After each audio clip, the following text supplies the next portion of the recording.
Thank you, Madam Chair. Mr. Tonsor, Bach beef prices continue to rise as we've discussed here. Live cattle prices are struggling to reach pre-pandemic levels. In your opinion, why is that? So in my opinion, consistent with other peer-reviewed research, is when you have the shocks we've had, we would expect beef prices to go up and fed cattle prices to go down. That is what we've seen. The magnitude of what we've experienced stands out, and in many ways that's because the life experience that I hope we're on the end of has been very unique. That would be my short response. Would reducing concentration in the meatpacking sector alleviate that trend? So you're getting Tonser's opinion. That's why I was asked here, so as long as I remind you that's okay. There's an important difference between price discovery and price level. If you erode concentration in the spirit of more smaller facilities, maybe, and please note I said maybe, you help with some price discovery issues. I think it depends on what else we do around that discussion. But I also think you give up a lot of known economic benefits. Depending on how far you go with that argument, you're going to squeeze out, actually, you're going to shrink the size of the industry because the beef cattle industry will be less efficient. I'm not hiding the fact I noted the evolution of the industry was because of efficiencies. If you lose those efficiencies, you end up with a smaller industry. What changes should be made to the livestock mandatory reporting to improve pricing and transparency? What changes should be made?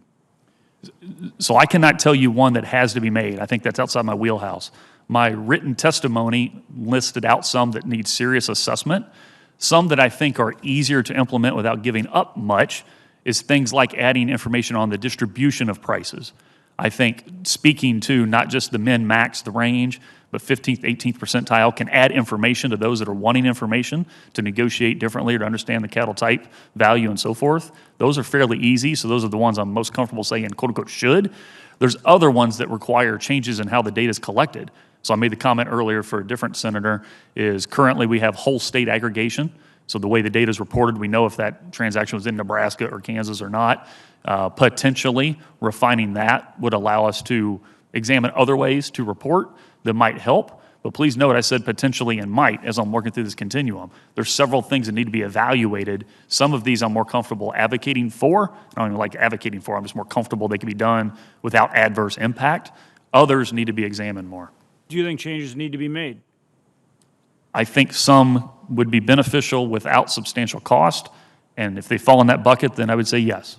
So for Mr. Gardner and Mr. Tupper, you both noted the importance of price discovery in your testimony, but you disagree on how best to ensure adequate levels of cash trade to support that price discovery in the cattle market.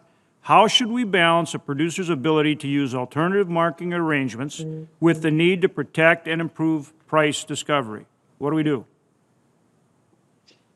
I'll tackle that first. To me, one of the very first things we have to do is know what those are. The contract library that Senator Fisher alluded to would be huge. That way we know what those are. We may not know exactly what they are.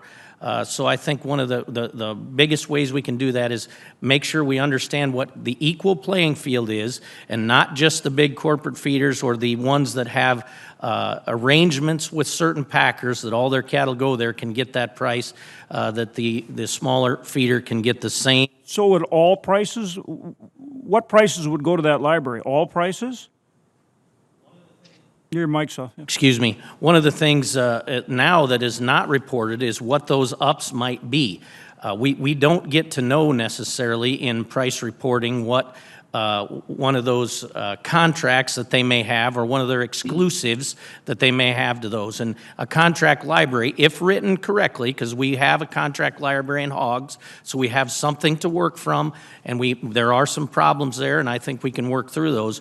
Then we can find out what all of those market contracts are and what the true price that some are getting for those cattle are. Including the AMAs? Including the AMAs, yes. Okay. And then, well, I guess, again, any other changes, but that you would recommend the library.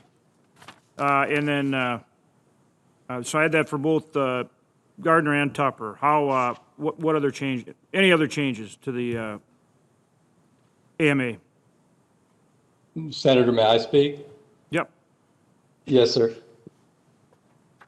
I stated in my testimony, in my written testimony, I think all of these things need to be included in there, and the confidentiality has caused that to not be there. But I think the base price is the base price, just as I stated with wheat.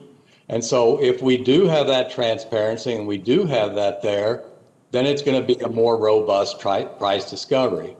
I will get disagreement, as I have all afternoon, but I would suggest to you, if there was not a single AMA or a single formula, and again, like Dr. Tonsor said, this is Mark Gardner's opinion, our price today on fed cattle would be the same. So I'm all about robust, transparent, put everything into what creates this best base price, and that will allow us to hit these targets. Mandates, and I mean, one of the things that I think about in this whole discussion as we talk amongst producers and discuss this angst, this discussion, this worry that we all see in all of our families and our customers and just the whole industry will lead us to a better place. I'm asking that the industry go there and not be mandated, because you look back to these niche market processors. I mean, I'm a niche market producer.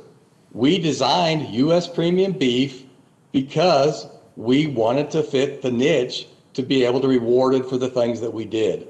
So I happen to agree with Justin Tupper that I think all these things be disclosed will have a more robust price discovery, but I don't want to be inhibited on extra options.